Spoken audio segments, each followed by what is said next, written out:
அன்பான நேயர்கள் அனைவருக்கும் வணக்கம். இந்த பதிவில் நம்ம என்ன பார்க்க போகிறோம் அப்படின்னா, குறைகளை தீர்க்கும் குலதெய்வ வழிபாடு. குலதெய்வத்தை நம் வீட்டிற்கு எப்படி வர வைக்கலாம், ஒரு எளிமையான பரிகாரம் செஞ்சோம் அப்படின்னா கூப்பிட்ட குரலுக்கு ஓடோடி வரும் குலதெய்வம் நம் வீட்டிற்கு எப்படி வர வைப்பது அப்படின்ற தகவலை தான் இந்த பதிவின் மூலம் தெரிஞ்சுக்க போகிறோம்.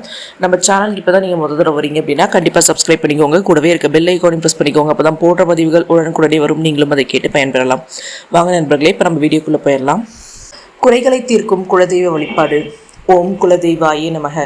குலத்தை காக்கும் தெய்வம் குலதெய்வம். குலத்தினை குலதெய்வதை என்றும் அழைப்பார்கள்ங்க. தெய்வங்களில் மிக வலிமையான தெய்வம் குலதெய்வம். குலதெய்வ அருள் இல்லாமல் நமது வாழ்க்கையில் ஒரு நொடிப்பொழுது கூட நம்ம வாழ முடியாது.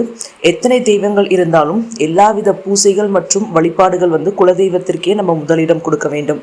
குலதெய்வம் என்பது நமது குலத்தில், அதாவது பரம்பரையாக வழிபாடு செய்து வரும் ஒரு தெய்வம். இத்தகைய தெய்வமே நமக்கு எளிதில் அருளினை தரும். மற்ற தெய்வங்கள் வழிபாடுகள் பலன்கள் பெற்றுத்தரும். குலதெய்வ பெரும்பாலும் சிறிய தெய்வமாக காணப்படும். அப்படி இருந்தாலும் அதற்கு சக்திகள் அளவிட முடியாது. சிறு தெய்வம் என்று அலட்சியமாக நம்ம இருக்கக்கூடாது. யமன் கூட ஒருவரின் குலதெய்வத்தின் அனுமதி பெற்றுதான் ஒருவருடைய உயிரையே எடுக்க முடியும் அப்படின்றது சொல்லப்படுற ஒன்று. நம்மில் பல தெய்வங்கள் வழிபாடு செய்து வருகிறோம். அவ்வாறு செய்வது எந்த ஒரு தவறுமே இல்லைங்க. குலதெய்வ வழிபாடு செய்யும் பலர் வேறொரு தெய்வத்தையோ அல்லது தெய்வங்களையோ வழிபாடு செய்வார்கள். அந்த தெய்வங்கள் குலதெய்வங்கள் ஆகாதுங்க. அவற்றை நம்ம இஷ்ட தெய்வங்கள் அல்லது இஷ்ட தேவதைகள் அப்படின்னு தான் அழைப்போம். இஷ்ட தெய்வமும் குலதெய்வத்திற்கு கீழே தான் வரும். மற்ற தெய்வங்களும் கூட குலதெய்வத்தின் கீழே தான் வரும். மற்ற தெய்வங்களும் குலதெய்வத்தின் அனுமதி பெற்றே அருள் நம்மளுக்கு வழங்க முடியும். குலதெய்வம் அப்படின்றது நமது முன்னோர்களில் தெய்வமாக மாறிவிட்ட புண்ணிய ஆத்மாக்கள். அந்த புண்ணிய ஆத்மாக்கள் தங்களின் குலத்தினை சார்ந்தவர்களை கண்ணும் கருத்துமாக பேணி காக்க வல்லமை படைத்தவர்கள். அதனால தான் அந்த தெய்வங்களை குலதெய்வங்கள் அப்படின்னு நம்ம சிறப்போடு அழைக்கிறோங்க. குலதெய்வங்கள் கர்ம வினைகளை நீக்க வல்லவை. யாருக்கும் கர்ம வினைகள் மிக அதிகமாக இருக்கிறதோ அவருக்கு குலதெய்வமே தெரியாமல் போவதும் இருக்குங்க. ஒருவர் எந்த வழிபாடு செய்யாவிட்டாலும் பரவாயில்லைங்க, ஆனால் குலதெய்வ வழிபாடு மட்டும் செய்யாமல் இருக்கவே கூடாது.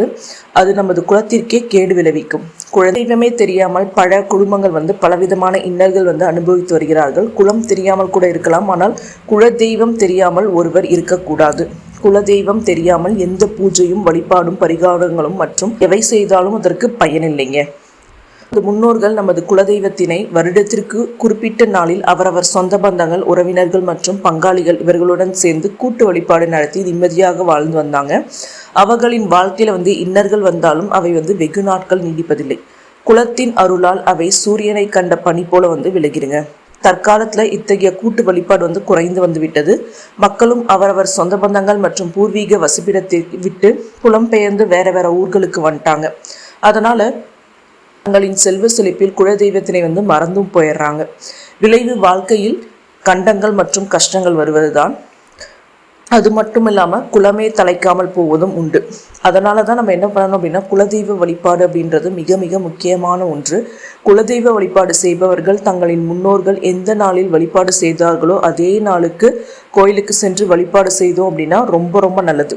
உதாரணமாக இப்போ நம்ம முன்னோர்கள் வெள்ளிக்கிழமை தான் குலதெய்வ வழிபாடு செய்வார்கள் அப்படின்னா, அதே வெள்ளிக்கிழமையில செய்ய முடியலைனாலும் அட்லீஸ்ட் நம்ம ஒரு ஞாயிற்றுக்கிழமை ஓய்வு தினத்திலேயாவது போய் நம் குலதெய்வத்தை பார்த்து குலதெய்வத்தை வேண்டிக் கொண்டு வருவது ரொம்ப ரொம்ப முக்கியமான ஒரு விஷயமாகுங்க.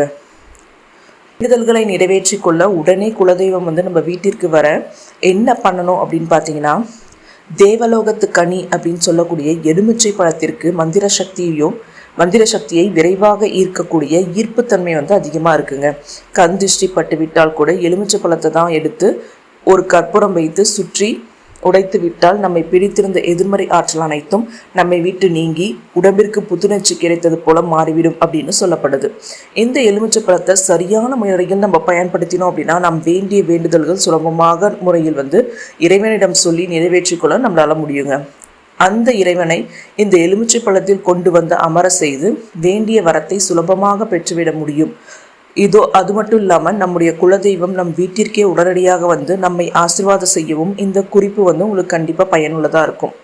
மந்திர தந்திரம் எதுவுமே கிடையாதுங்க. எலுமிச்சை பழத்தை சக்தி வைத்து நம் வீட்டிற்கு இறைவனை அழைக்க செய்து வரத்தினை பெற போகிறோம், அவ்வளோதாங்க. நினைத்த காரியத்தை நினைத்த மார்க்கத்தில் நிறைவேற்றிக் கொள்ள எலுமிச்சை பழத்தை வைத்து எப்படி வழிபாடு செய்யலாம் அப்படின்றத பார்த்துக்கலாம். ஃபஸ்ட்டு பார்த்தீங்க அப்படின்னா, காலையில் பிரம்ம முகூர்த்த நேரத்தில் எழுந்து ஒரு எலுமிச்சை பழத்தை மட்டும் கையில் வைத்து கொள்ள வேண்டும். நீங்கள் சுத்தபத்தமாக இருக்கும் பட்சத்தில் குளிக்க வேண்டும் அப்படின்ற அவசியம் இல்லைங்க. முகம் கை கால்களை கழுவிவிட்டு இந்த பரிகாரத்தை நம்ம தாராளமாக செய்யலாம். எலுமிச்சை பழத்தை எடுத்து உங்கள் உள்ளங்கைகளில் வைத்து மூடிக்கொண்டு கிழக்கை பார்த்து அமர்ந்து கொண்டு கண்களை மூடி ஓம் குலதெய்வாயே நமக, ஓம் குலதெய்வாயே நமக, ஓம் குலதெய்வாயே நமக அப்படின்ற மந்திரத்தை நம்ம 3 முறை உச்சரிக்க வேண்டும். மந்திரத்தை உச்சரிப்பதற்கு முன் உங்களுடைய குலதெய்வத்தின் பெயரை மனதார 3 முறை சொல்ல வேண்டுங்க. அடுத்தபடியாக பார்த்தீங்க அப்படின்னா, அந்த எலுமிச்சை பழத்தை உங்கள் கைகளில் வைத்து கொண்டு 2வதாக இந்த மந்திரத்தை நம்ம உச்சரிக்க வேண்டும். ஓம் சர்வ வேதாய மம வச குரு ஸ்வாஹா, ஓம் சர்வ வேதாய மமம வசம் குரு ஸ்வாஹா. இந்த மந்திரத்தை 11 முறை நம்ம உச்சரிக்க வேண்டும். இப்படியாக காலை 6 மணிக்கு முன்பாக ஒரு எலுமிச்சை பழத்தை உங்கள் கையில் வைத்து மேலே சொன்ன மாதிரி இந்த 2 மந்திரங்களையும் நீங்கள் உச்சரிக்க வேண்டும். குலதெய்வத்தை மனைதார நினைத்து கொண்டு உங்களுக்கு என்ன வேண்டுதல் இருந்தாலும் அந்த வேண்டுதலை சீக்கிரமாக நிறைவேற்ற வேண்டும் அப்படின்னு நம்ம பிரார்த்தனை செஞ்சுக்கணுங்க. சீக்கிரமாக திருமணம் நடக்க வேண்டும், பெரிய சம்பளத்தில் வேலை கிடைக்க வேண்டும், தீராத நோய் தீர வேண்டும், சொந்த வீடு வாங்க வேண்டும், சொந்த நிலம் வாங்க வேண்டும், சொந்த வாகனம் வாங்க வேண்டும், குழந்தை பேரு கிடைக்க வேண்டும், இப்படின்னு நம்ம எந்த வேண்டுதல் வேணாலும் அந்த எலுமிச்சை பழத்தை நம் கையில் வைத்து கொண்டு நாம் வேண்டுதல்களை கண்டிப்பாக வைக்கலாம். வேண்டுதல்கள் நிறைவேற உங்களுடைய விடாமுயற்சியும் கட்டாயம் நம்ம செய்ய வேண்டும். ஒரு நாள் இந்த பரிகாரத்தை செய்துவிட்டு நம்ம பலன் வந்துடும் அப்படின்னு நினைக்கக்கூடாது. நாமளும் அந்த வேண்டுதல் நிறைவேற சில முயற்சிகள் நம்ம எடுக்க வேண்டும். அவரவருடைய மன உறுதியை பொறுத்து, மன ஒருமைப்பாட்டை பொறுத்து, பிரார்த்தனை வைப்பதில் இருக்கக்கூடிய நம்பிக்கையை பொறுத்து 11 நாட்களில் இல்லை 21 நாட்களில் நீங்கள் நினைத்த காரியம் நிறைவேற ஆரம்பிக்குங்க. தினம்தோறும் இந்த மந்திரத்தை உச்சரித்து விட்டு அந்த எலுமிச்சை பழத்தை எடுத்து உங்கள் பூஜை அறையில் நீங்கள் வைத்து விட வேண்டும். 3 நாட்களுக்கு ஒரு முறை அந்த எலுமிச்சை பழத்தை எடுத்து கால்படாத இடத்தில் போட்டுவிட வேண்டும். மீண்டும் புதிய எலுமிச்சை பழத்தை எடுத்து இந்த மந்திரத்தை உச்சரிக்க தொடங்க வேண்டும். இந்த மந்திரத்தை உச்சரிக்கும் தொடங்கியதும் உங்கள் வீட்டு குலதெய்வம் கட்டாயம் நீங்கள் கூப்பிட்ட குரலுக்கு எலுமிச்சை பழ ரூபத்தில் உங்கள் வீட்டில் குடிக்கொண்டு உங்களுடைய வேண்டுதல்களை நிறைவேற்ற உதவி செய்வார். குலதெய்வத்தின் ஆசீர்வாதத்தையும் முழுமையாக பெற்று உங்களுடைய வேண்டுதல்கள் அனைத்தும் விரைவில் நிறைவேறுங்க. இந்த மாதிரி நீங்கள் ஒரு முறை செஞ்சு பாருங்கள். கண்டிப்பாக நீங்கள் கூப்பிட்ட குரலுக்கு உங்களுடைய குலதெய்வம் உங்கள் வீட்டை தேடி வரும். என்னங்க, இந்த பதிவு உங்களுக்கு கண்டிப்பாக பயனுள்ளதாக இருந்திருக்கும் நம்புகிறேன். நம்ம சேனலுக்கு இப்போ தான் நீங்கள் முறை வருவீங்க அப்படின்னா கண்டிப்பாக சப்ஸ்கிரைப் பண்ணிக்கோங்க. கூடவே இருக்க பெல் ஐக்கானையும் ப்ரெஸ் பண்ணிக்கோங்க. அப்போ தான் போடுற பதிவுகள் உடனுக்குடனே வரும். நீங்களும் அதை கேட்டு பயன்பெறலாம். நம்ம சேனலில் குலதெய்வத்தை பற்றி வேறு சில பதிவுகளும் இருக்குது. அந்த பதிவுகள்லாம் போய் பாருங்கள். அதோட லிங்க்கையும் நான் டிஸ்கிரிப்ஷன் பாக்ஸில் கொடுக்குறேன். கண்டிப்பாக உங்களுக்கு இந்த பதிவுகள் எல்லாமே பயனுள்ளதாக இருக்கும் நம்புகிறேன். இந்த பதிவு பிடிச்சிருந்துச்சு அப்படின்னா உங்கள் ஃப்ரெண்ட்ஸ் அண்ட் ஃபேமிலிக்கும் ஷேர் பண்ணுங்கள். தேங்க்யூ ஆல் ஃபார் வாட்சிங் this video friends. Thank you very much.